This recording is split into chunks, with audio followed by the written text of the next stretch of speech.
In problem 1, we want to find the state space representation of the following equation. X double dot minus 1 minus x squared x dot plus x is equal to 0.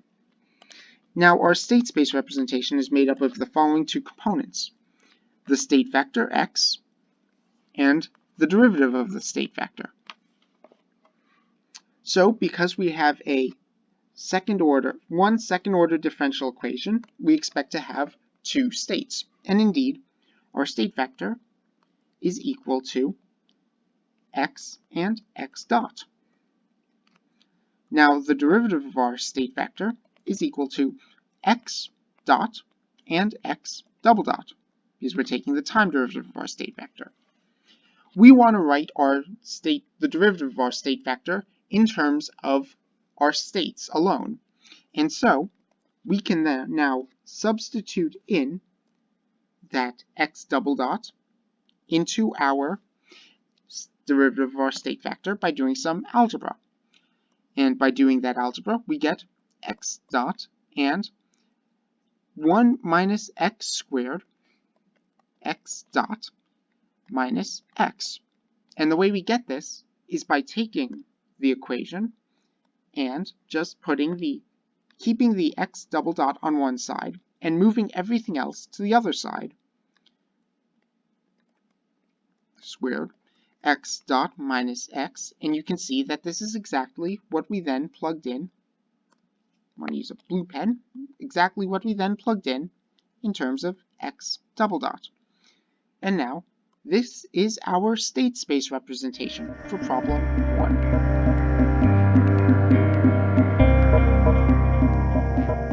In problem 2, we want to find the state space representation of x double dot is equal to x minus x cubed. Now, our state space representation is made up of two components, our state vector and the derivative of our state vector. Now, we have a single second order differential equation, so we'd expect to have two states. And indeed, our two states are x is equal to x and x dot. Taking the derivative of our states, we get x dot and x double dot. Substituting in our equation of motion for our x double dot, we can then write the derivative of our state vector in terms of our states. So we get x dot and x minus x cubed. And this is our state vector. It's our state space representation.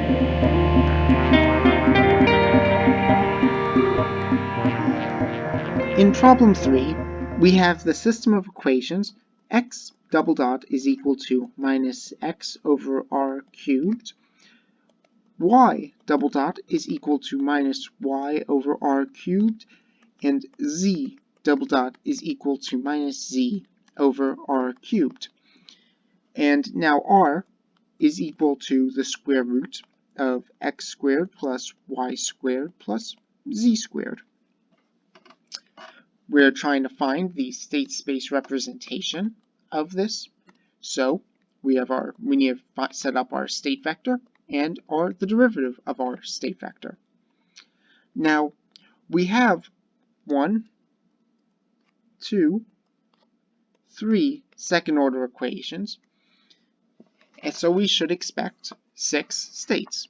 And indeed we do have 6 states, where our state vector is equal to x, y, z, x dot, y dot, z dot. And taking the derivative of our state vector is equal to x dot, y dot, z dot, x double dot, y double dot, z double dot. Substituting in our equations of motion, we get the following. Let me not forget our derivative up there. X dot, y dot, z dot, minus x over r cubed minus y over r cubed and minus z over r cubed.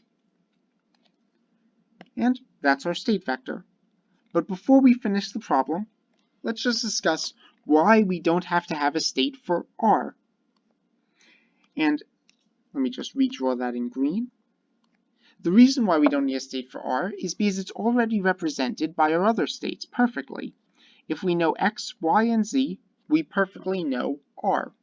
Now, we could also just remove our z vector and replace it with an r vector and use that as one of our states, but in that case we'd have to rederive the equation of motion in terms of r, because we could no longer refer to this final equation of motion in terms of z. And that's the end of our problem.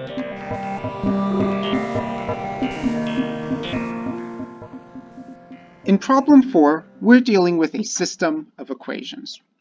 Our first equation is theta double dot is equal to c1 plus c2 theta minus u, and x double dot is equal to u minus c2 theta. Our task is to put it into state space representation, which it conforms to having the state vector and the derivative of the state vector. Now we're dealing with two second-order ordinary differential equations, so our state vector should have 4 elements, and indeed those 4 elements are theta, theta dot, x, and x dot. Now, an equivalent but more common in astrodynamics way of writing that is theta, x, and theta dot, x dot. By grouping these elements together by order, it's just another way of writing it. They're completely equivalent, but this is the more common representation in astrodynamics.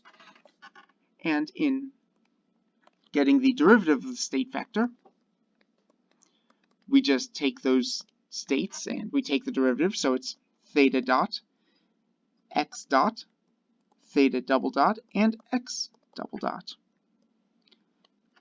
Substituting in the equations of motion for theta double dot and x double dot, we get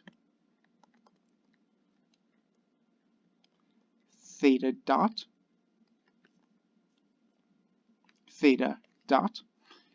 x dot, c1 plus c2 theta minus u, and u minus c2 theta. Now, you'll notice that we have a couple of things that aren't our states, like c1, c2, and u. In this case, it's all right to have those elements in our state space representation because c1 and c2 are just constants. They aren't variables. And then u is some external impact, some external input to our system, like a force. So we can have that in there because it is going to force our system to do things. And that means our final state space representation is the state vector and the derivative of the state vector. Theta dot x dot c1 plus c2 theta minus u, u minus c2 theta. And let's just put a box around it. And there we go, the state space representation for problem 4.